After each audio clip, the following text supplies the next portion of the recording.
Ready start. वृक्ष कितना भी बड़ा हो जाए, किंतु वह अपनी जड़ें नीचे की ओर ले जाता है।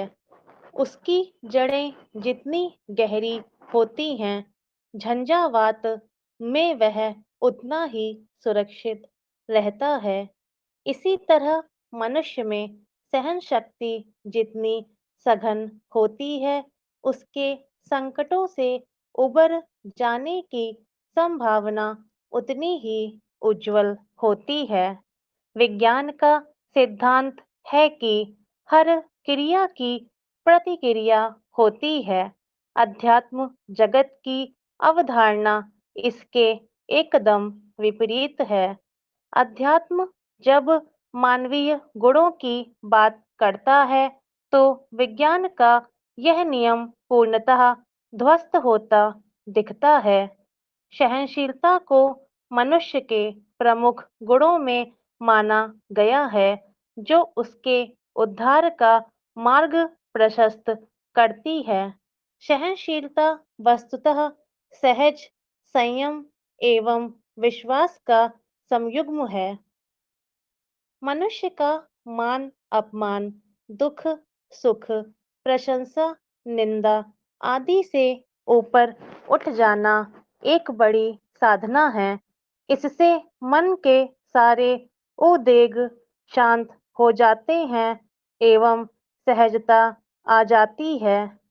सहज तब दृढ़ होता है जब मनुष्य में नीति अनीति, सत्य असत्य, धर्म अधर्म का भेद करने की क्षमता आ जाती है और उसका विवेक जागृत हो जाता है।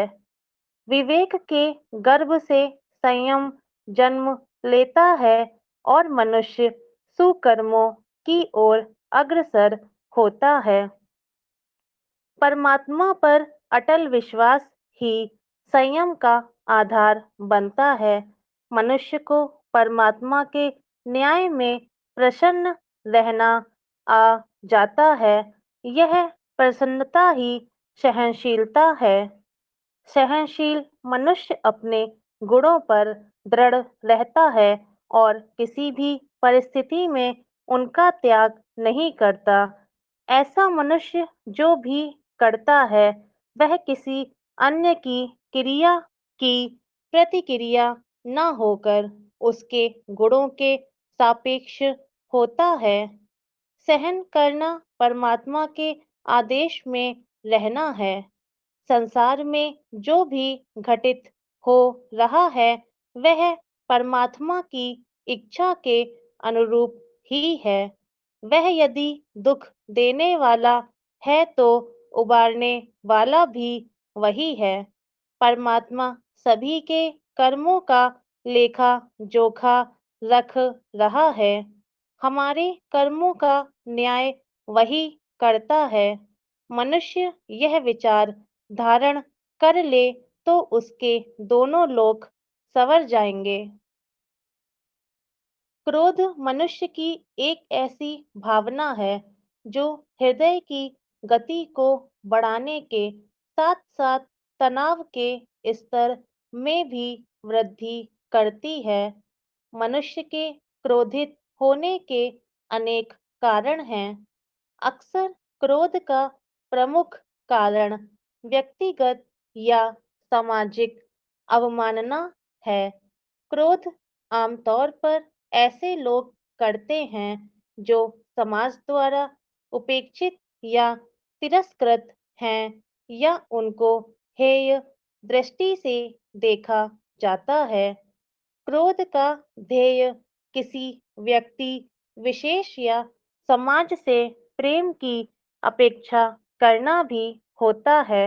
व्यक्ति किसी भी कारण से यदि अपमानित होता, तो उसे क्रोध आना स्वाभाविक है। इसके अतिरिक्त जब हम अपने आसपास कोई अपूर्णता देखते हैं, तो हम उसे स्वीकार नहीं कर पाते और क्रोधित हो जाते हैं। कुल मिलाकर हम यह कह सकते हैं कि जब कोई कार्य हमारे मन के अनुकूल नहीं होता है, तो हमें क्रोध अवश्य आता है। क्रोध मनुष्य के पतन का एक प्रमुख कारण है। शास्त्रों में क्रोध को मानव की उन्नति में रुकावट कहा गया है। गीता में काम, क्रोध और लोभ को नरक का द्वार कहा गया है। गीता में भगवान श्री कृष्ण कहते हैं कि क्रोध से अत्यंत मूढ़ भाव पैदा होता है, क्योंकि इससे स्मृति भ्रमित हो जाती है और ज्ञान का नाश हो जाता है। ज्ञान का नाश होने से मनुष्य मनुष्य नहीं रहता है। ऋग्वेद में सलाह दी गई है कि यदि जीवन में धन संपत्ति अर्जित करना चाहते हैं, तो क्रोध का त्याग करके नम्रता का व्यवहार सीखना होगा। इससे अपना एवं समाज का हित हो सकता है। क्रोध से मुक्ति के लिए कुछ उपाय किए जा सकते हैं, जैसे असहज बातों को सहज रूप में लेना, एकांत में चिंतन करना, सात्विक भोजन करना, योग करना, धार्मिक पुस्तकें पढ़ना, जीवन की अनावश्यक आवश्यकताओं का त्याग करना आदि। यदि हम उपरोक्त उपायों को अपनाकर तथा काम, क्रोध और लोभ को छोड़कर सात्विक रहने का संकल्प लें, तो सही अर्थों में हमारा जीवन मानव जीवन का प्रतिरूप बन सकेगा। स्टॉप।